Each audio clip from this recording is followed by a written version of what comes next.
السلام عليكم ورحمة الله تعالى وبركاته. مرحبا بكم في قناة خولة. اليوم جيت نشارك معكم حلوة لسان الطير، الحلوة الرمضانية اللي كتجي هشيشة ولذيذة. نتمنىكم تجربوها وندوزوا المقادير وطريقة التحضير.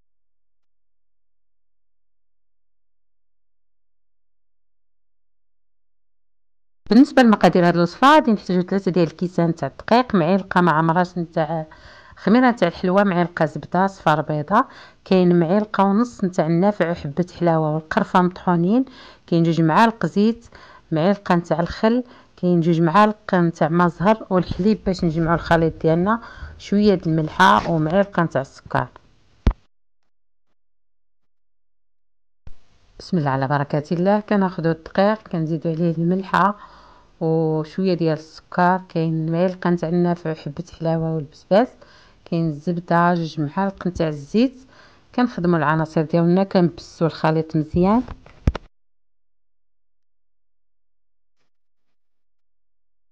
بالنسبه للمقادير غادي نكتبه لكم مضبوطين في صندوق الوصف.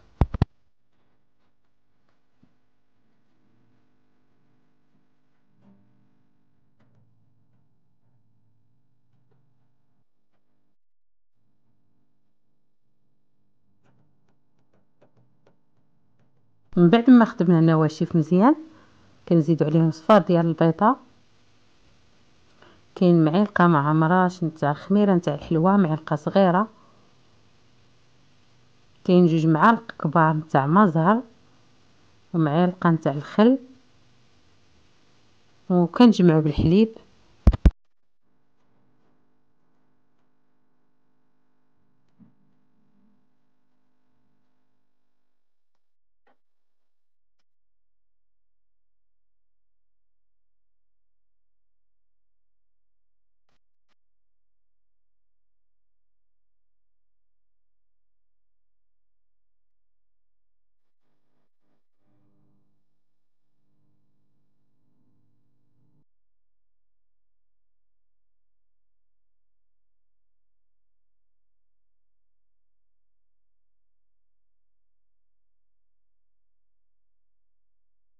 كنخدموا العجينه ديالنا مزيان.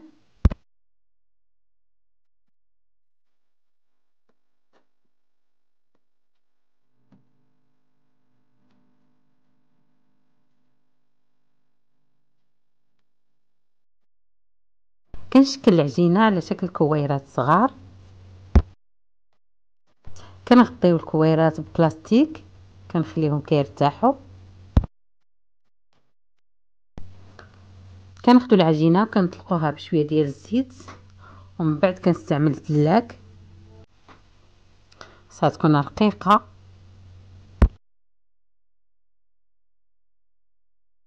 في مقلاة سخونه غادي نصهدوا العجينه ديالنا، ما كنخليوهاش حتى كتحمر، غير كتصهد على 2 جهات كتبقى بيضه.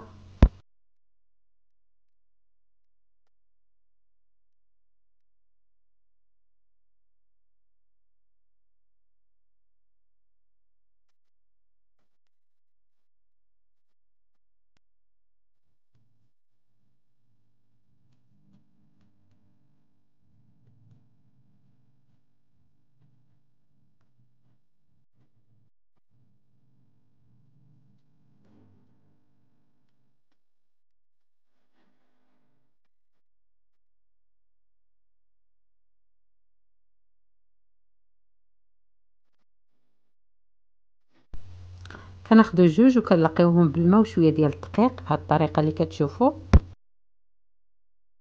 من بعد كنلويوهم وكنقطعوهم بمقص.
كنقليهم في الزيت وكنديرهم في العسل.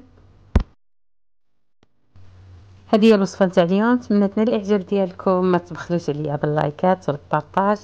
الى اللقاء الفيديو اخر ان شاء الله.